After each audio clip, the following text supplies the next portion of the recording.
Hey Hylians, and welcome back to Hyrule Warriors. I almost called it The Legend of Zelda Hyrule Warriors.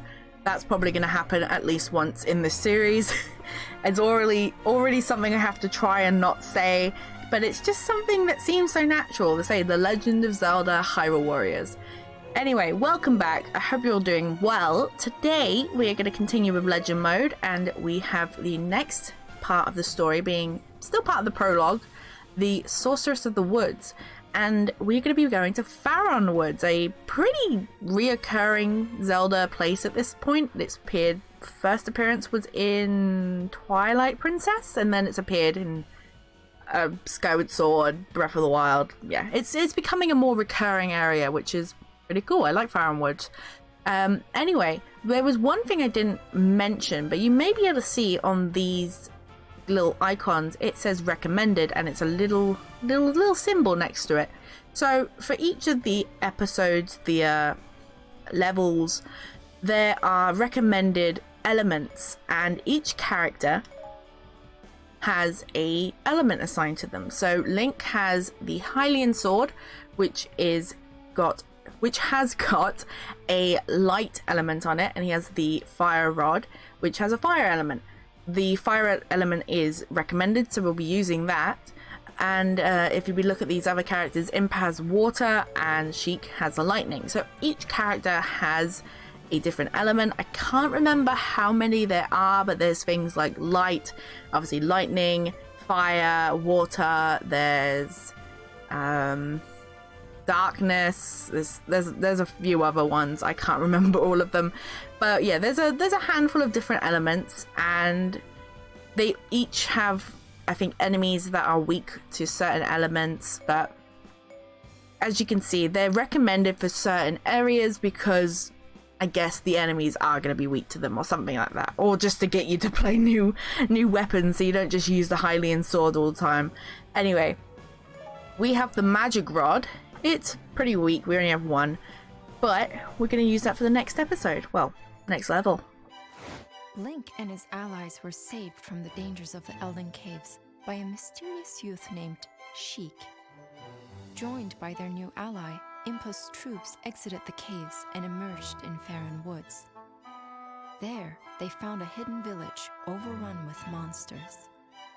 While Link and Impa wanted to continue their search for Zelda, they could not ignore the plight of the villagers. Without hesitation, they sprang into battle. Okay, so we have made our way from Hyrule Castle and Hyrule Field through the Eldin Caves, and now we are at Faron Woods. So we have gone, I'm guessing, pretty far, and we have now got a lot of monsters, it seems, to fight. So let's have a look at the battle info before we start. Link is here, Impa's here, and Sheik is all here. We have a new character, Lana. Lana is a new character to this game. They are not from any past Zelda game. And from what I can really tell, they're not really based off of any existing character. They're just kind of their own thing, which is a little disappointing, because when you look at other characters that were made for this game, you can kind of tell that they were based off past Zelda enemies. So I really don't see that with Lana. The only character that I think she could have been based off of is Fi, because she's blue and she has kind of a diamondy thing with her, and she's connected to time and time shift, and it's weird. She's got a lot of different stuff that you'll see later with her weapons. The only other character I can see her being based off besides Fi is Navi, but you don't really see that unless you stretch it and just be like, she's blue. But yeah, she's a new character for this game. She's probably my least favorite out of the new characters, just because she doesn't have that direct connection to anything already existing in the series, which I think is what makes the other characters pretty interesting. So she's here on the map somewhere. I can't remember where she was, but she's here somewhere, and we'll be meeting her in this next level. So let's hop right in.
So, Lana and Sia are from the same clan.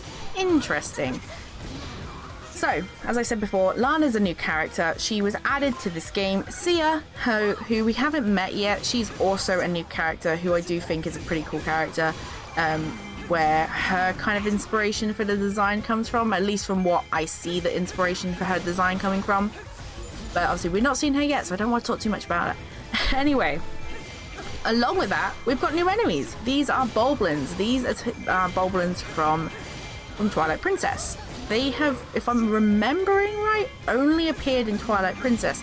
Though there is an enemy in Spirit Tracks, which might be a Boblin. I can't remember exactly, but they look pretty much the same. They ride on giant boars, so I'm guessing they could be Boblins. Can't remember off the top of my head, but I'm just gonna say they've appeared in Twilight Princess and maybe Spirit Tracks, but they're pretty much just the same as Bokoblins. They take up that kind of generic little goblin-y troll, like, I don't know, monster that appears quite a bit over Hyrule. That's pretty much them. They're that generic. This is the Big Boblin, I think, or King Boblin. Yeah, King Boblin. There we go. And he has appeared in Twilight Princess. He is kind of a boss who appears in Twilight Princess a few times. We have Deku Barbers to kill as well, which I'm trying to figure out when we need to go. We need to get arrows to do that. But he's appeared in this. He's kind of taking up that Moblin role. He's in Twilight Princess only one character, but as you can tell, there's a handful of them around. So in this game, he has kind of just been designated to Moblin. It's a bit sad. It would have been cool if they made him like a boss character, but what are you gonna do? He is kind of in that role anyway, as just a bigger Boblin. So it makes sense that they just make him the Moblin, the Moblin of the Twilight Princess kind of characters. So yeah, a little disappointing, but what are you gonna do? Anyway, we've got to find this bow and arrow, and I think it's over there where that big X on the map is. So let's try and make our way around. There is a lot of Deku Barbers all over the place. Speaking of the Deku Barbers, I'm stumbling over my words again. What a surprise. Deku Barbers, let's talk about a little bit about these guys, because I love Deku Barbers. These enemies are a pretty well-known, pretty reoccurring enemy in the Zelda series. There's nothing here. Am I dumb? Defeat the Deku Barbers. I can't. I need it. It's not there. Hello? Oh, no. Wait. Hello? Game? Am I stupid? Don't answer that. This is what happens when you talk. You don't pay attention. And now I'm confused. Let me check the command or the battle log. Get the bow. It's not there. Did it say anything else? Get the bow at the foot of the southwestern tree. Okay. It isn't there. But well, I guess I'll have another look. Game. Oh! You didn't see any of that. We found it! Shit. We found it! It was there the entire time. I'm so stupid sometimes. Okay, we got the bow. I thought it was just gonna be turn the corner and it was like here. All I had to do was turn the camera. Okay, let's forget that happened. We've got the bow, and with the bow, like the bombs, we can use it and defeat the Deku. There are different enemies which will turn up in the maps, and they have kind of their own designated item to kill them. This can be just normal enemies like this, or it can be boss enemies. And if you've played a Zelda game, you might be able to guess what kind of enemy we'll be seeing soon as the boss that is weak to the arrow. They're pretty common. They've appeared in a lot of different Zelda games, and if you don't know, I'll give you a hint. It's an eyeball boss. That's not the best hint for the Zelda series. There's a lot of eyeball bosses, but you can work it out, I guess. You can try. It's not that hard. It's not that hard to guess. Anyway, I've just killed all of them, but let me continue talking about the Deku. Deku are pretty recurring enemy in the Zelda series. They appeared in Ocarina of Time, have appeared since in games like Majora's Mask and Twilight Princess and Skyward Sword. They've become a more recurring enemy, and I really like them. They're pretty much your generic man-eating plant monster, which you can find in a lot of fantasy media, but I like them. I really like seeing them return. I've always liked the design. I've always liked them being blue. And one thing about them in this game is they are huge. They are very big in this game. Another enemy that I think we saw last time, I did mention it in the last episode, but I don't know if we actually fought him, and if we did, I don't know if I spoke about it. But we've got a Redead here. This is a Redead Knight from Twilight Princess, and one thing that kind of I do see a lot of people talk about is they say that these guys are Gibdos. They are technically Redeads. They are Redead Knights, though they do have a look which is a mix of both the Redead and the Gibdo. So where is this? Oh, it's over here, isn't it? It's under the rock. So yeah, that is a Redead. It is just a mix between both monsters, which honestly aren't that too different in the way that they work anyway. They're very similar monsters to begin with. I like the Redead Knights. They're not my personal favorite Redead design, but out of all of them, probably the best one to go with. Saying when this game came out, it didn't have the Wind Waker stuff, which will be turning up like right at the end of this whole story. Like, out of all of the Redead designs they could have went with, it was pretty much between Twilight Princess and Ocarina of Time. And Twilight Princess definitely has the better design. I know a lot of people find the Ocarina of Time design for the Redeads scary, but I think a lot of that might come from nostalgia and kind of memory of it as a kid, because you look back at those Redeads and they're pretty goofy looking. I'm sorry, guys. They're pretty goofy. I love them, but they're pretty goofy looking. They're not that scary. But where are we going? I'm getting confused. I'm looking at the wrong character. Let's just turn to Sheik then, and she's already here. They are called Gibdos in this game though, which is very weird. I don't know why. In Twilight Princess they are Redead Knights, but I guess in this game they are called Gibdos. So it's just adding to that more awkward confusion. Whatever. Here is Sheik. I talked about them a little bit last time. They're a very mysterious and strange man, lady, unidentified gender person. We don't want to ruin the surprise. I'm not very good at keeping stuff secret. But here's Sheik. Sheik's got some really cool gameplay. They are very fast. They use a lot of different elements, though their main element, I think, was electricity. I said it at the beginning of this episode, and I've already forgotten. But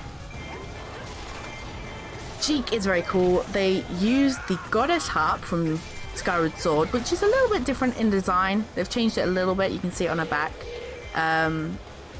But they've given it a little bit of a change to the design, but it's pretty much the same thing. All characters do have multiple different weapons. Don't want to jump in that, please. They do all have multiple different weapons, and they all kind of have different designs. But for the most part, they will just have the same name, and it's just to kind of show the different levels of the weapons to begin with, so not a big thing. But Sheik's got some really cool stuff because they also use the songs. Oh, you press this. It says Bolero Fire. I'm frozen, so I can't really do anything, but sometimes it's just a generic song, like just random notes. Other times it is the best Zelda song, apparently. Thank you for the Song of Storm, Sheik. And they do add different effects, which I think is a really cool part of Sheik's like fighting. I really like that. Let's show off Sheik's special.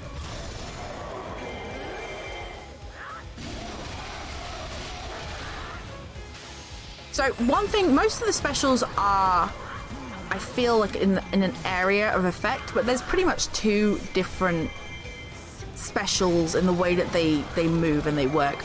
One type is what you saw there, which is pretty much a big circle around the character, and the other one is kind of a straight line in front of the character, which I think is what Link has, and you would have seen that in the first episode. But yeah, that's pretty much, there's only really two different designs for what they are, but they obviously look really cool. It's pretty much, they do the same thing, it's just forward or in an area around them, and it's really kind of how they look, which makes them special.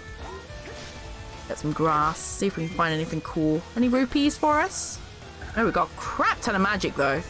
Didn't really need to pick that up. Probably could have got Impa to pick that up. Anyway, what's Impa doing? We haven't played with her today. Where is she? Oh, she's in here. I have to do that sometimes with the characters to find who they are. Just spin in a circle and look at the map with that spinning little icon in the corner. Here we go. Got some hearts. More Bulblins in here. Where do we need to go? Oh, we need to go over here. I'm going to actually command these guys to all go into the center. Just so we all hear. And I'm going to switch back to Link anyway. So they all should be making their way over here. Ooh, there's a chest. I didn't open this.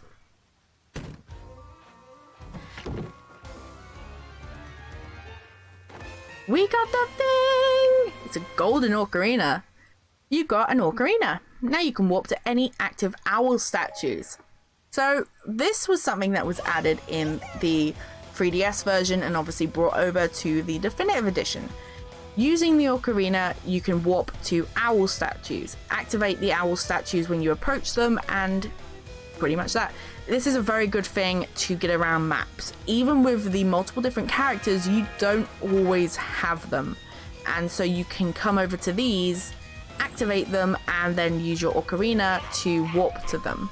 Obviously, I'm not going to warp to it now, but you can like imagine there'd be like different, there's probably some on this map. I doubt that they'd just give us one and say, hey, here's the thing. Oh no! The Great Deku Tree's on fire! Can things not go hectic while I'm just discussing things for one time? Anyway, Deku Tree's on fire. Let me continue what I was saying. So they added that in, and I think that's another good thing that was added in the 3DS version, because like I said before, getting around maps sometimes can take forever, and it only takes like one second for something to go drastically wrong and for you to just have to run halfway across the map. Pretty much exactly what just happened there. So the Great Deku Tree is on fire and we need to help them. Proxy has sensed the presence of a great fairy, and luckily I remember exactly where this great fairy is. You might be able to guess because of the direction I'm going, but it is the single giant square up here. Let's use this. So like I said before, some of the effects go in a circle, others go forward like that, and that's a forward one for Link. Link has quite a lot of forward ones, I think. I think most of his are like that. Whoa! Teleporting Bulblins, hello. Where are you coming from? I don't want to pick up that magic, but at the same time I really do. I have full magic. Believe it. There we go, press Y, and it's Great Fairy time.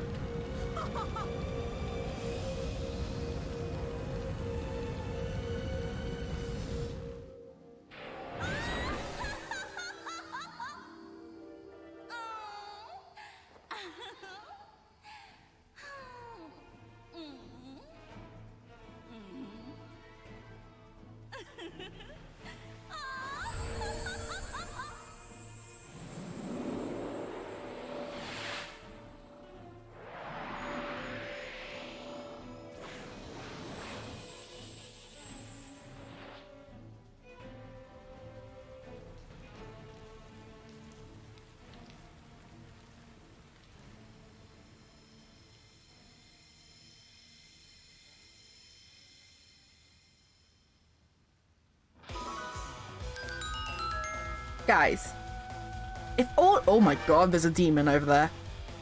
Hi. What are you doing here? Okay, I'm just gonna leave.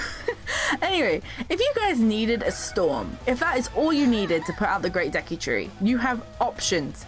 Link has an ocarina. Sheik has literally been playing the Song of Storms. Come on, people. We didn't need to find a Great Fairy to do that.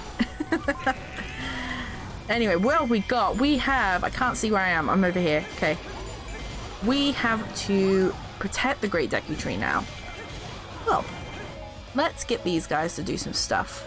We have these, obviously, Gibdos, Redad Knights. We have these guys we have to attack. Let's put Sheik and Impa after those, and we will take out the other 3 because we're closer to them. We must also take out this keep as we're here. Oh, this music! Hyrule Warriors, haven't mentioned it much. Hyrule Warriors has a frigging amazing OST. It's such a good OST. So many classic songs kind of remixed to be in this much more like powerful and a style that you'd never really see in an actual mainline Zelda game, which I love. It's so cool. How are we going? Oh, here we are. Okay, let's do that. Hopefully that hits maybe a couple of them. Hey, we leveled up. We're level 10. Nice. A lot of the music as well is not just straight up, oh, this is so-and-so bit of music. This is like, there's a lot of mixed music with different songs. So this is, if I'm totally not wiping out on it right now, this is Kakariko Village. And there's definitely some other songs in there as well. I think it's a mix of Kakariko Village and Kakariko Village from Twilight Princess. Because Kakariko Village from Twilight Princess is a little different. Can't remember exactly what that one sounds like, but it's definitely got that in there. And I think there's also the original Kakariko Village, which is a really nice little mix. 2 different themes for the same area. Okay, we've defeated all of those guys, but we need to come up here. Let's get these guys to come with us. I do wish there was a slightly faster, faster way to do this.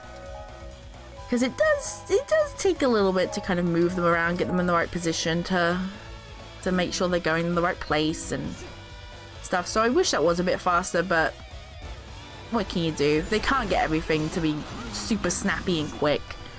But if there was one thing on the kind of new Zelda like stuff they added for Hyrule Warriors on the 3DS, that's one thing I thought would have been really cool if they made that a bit faster. There's not really any way I think they could make it faster though, honestly. I think about it, there's not really a way that I think, oh, they could have done this and it would have been a simple fix, but that's probably just the best way it could have been done. Anyway, we got the keep and we got a chest. Can we open that? Impa can open that. Impa! No, Impa's here. Impa, there we go.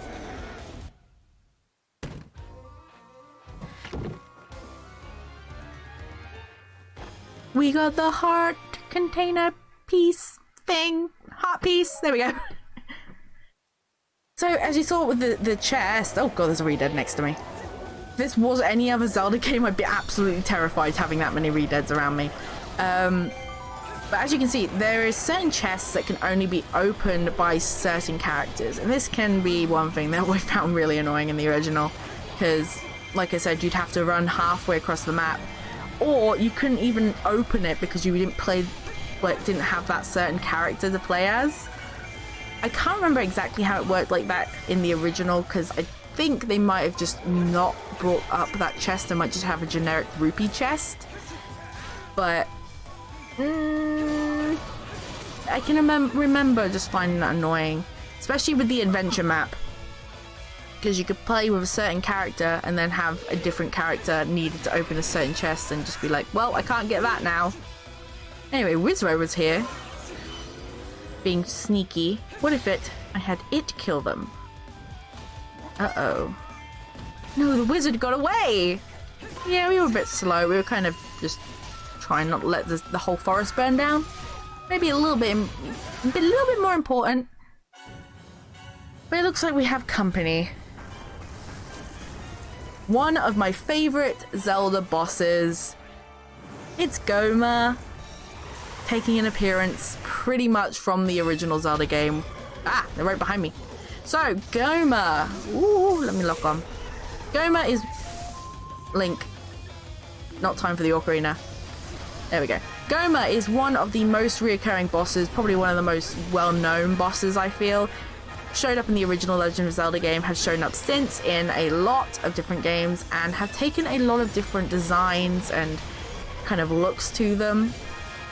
Most popular, most recognizable designs are probably Ocarina of Time, Wind Waker, and Twilight Princess. Keeps, Solitudes. I can't read, I can't bother to read. It's obviously not important. We got the keep. Impa's still in. Goma's still in here. So I said at the beginning of this, when we got the bow, that there would be a boss who'd be weak to the bow. Yeah, it's Goma. Zelda has a big love of eyeball bosses, and Goma is pretty much the pinnacle of eyeball bosses. When I think of an eyeball boss, I think of Goma. Goma is also a very cool character because I think of Goma as a character more than just a boss, because they do kind of, because they appear so much and they have all this kind of like little bit of story towards them of being like the Spider Queen or something like that. It's cool to have Goma appear now and then. I've also realized there's a lot of other stuff appearing that doesn't look good. Okay, let's send people to do stuff. What is that? Oh, it's like these guys. Maybe I should have read that. It's not important. Oops.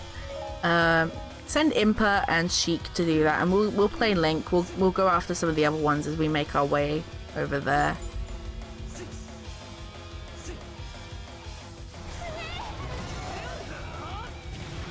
So yeah, I really like Goma. I like that they did the classic design for Goma as well, because it could have been like they would have gone with the Ocarina of Time design for Goma, which is fairly similar, but is definitely more kind of classic. I think people would recognize that more.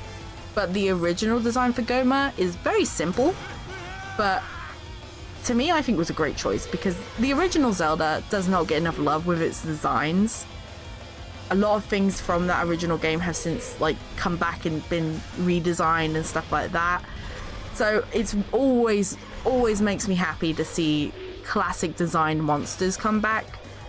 And for those of you who maybe are newer, I love the original designs. I love all the classic artwork. I love all that kind of retro video game artwork stuff. It's so cool to me. So whenever I see it get some love in newer games, always makes me happy to see. So I'll never complain seeing classic enemies come back in a classic design.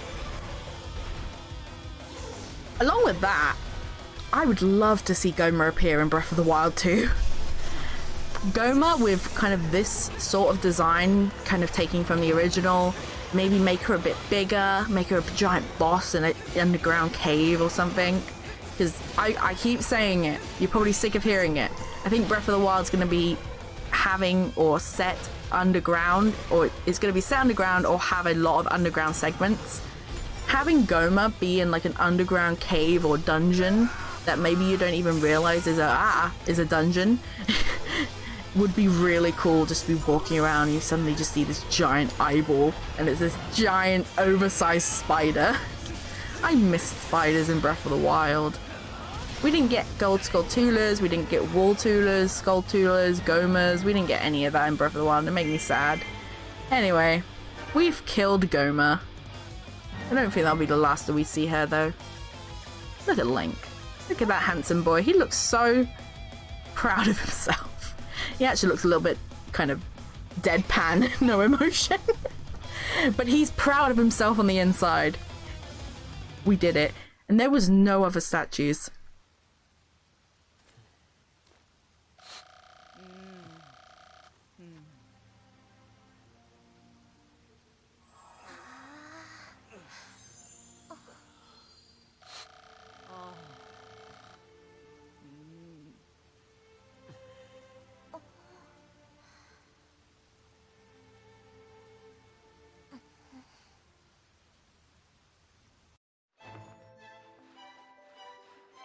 For generations, Hyruleans have told the tale of the war across the ages.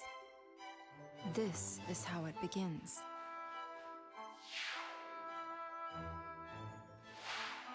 Deep in the forests, far from mortal eyes, a great sorceress watched over the balance of the Triforce.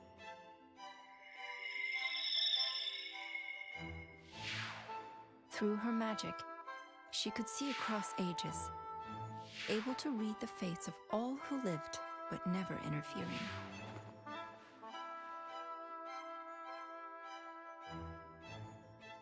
That is, until a unique soul caught her attention.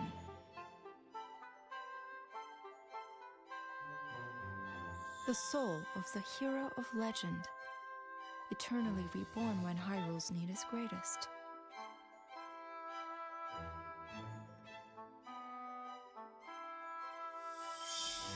Through her powers, the sorceress should have seen that the hero was bound to another. Instead, she saw only a soul that was unlike any she had known.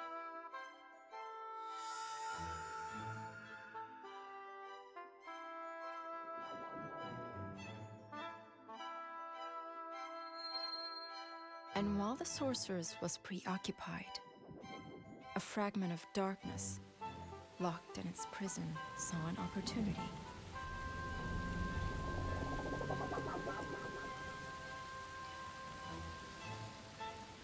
The whispering darkness wormed its way into her heart.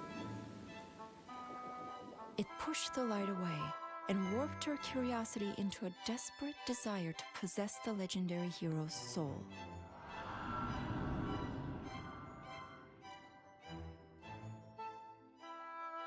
Of course, this evil had its own desires. To use the Triforce to resurrect itself and conquer Hyrule once again. Having pushed the light from her heart, the darkness compelled her to open the Gate of Souls, the doorway of time itself. Monsters from across the ages pour through the gate, bringing ruin to the land of Hyrule once more.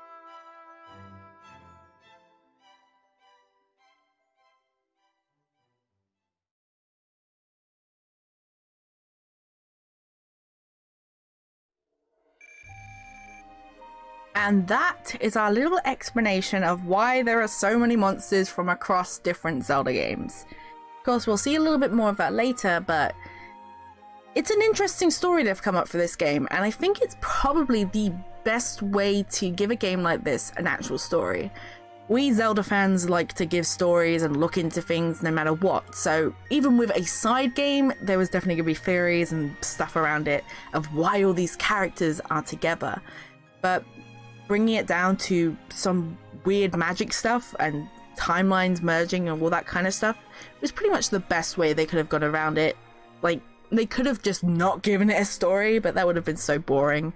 You need a story mode for something like this, I think. Having just the adventure mode would have been fun, but a story is what really sells a game like this, I feel. But anyway, that is the end of Chapter 3, and more spoilers with characters. We got Zant appearing again. We got a lot of stuff from the Gibdos and the, I believe that's from the Bulblins. That's the only thing I can imagine would give us a metal plate. Got another part of the puzzle. There's a bit of Lana and Link's belt. Got Link and Lana on there. You've collected 3 illustration pieces. The bazaar has leveled up next to 12 pieces.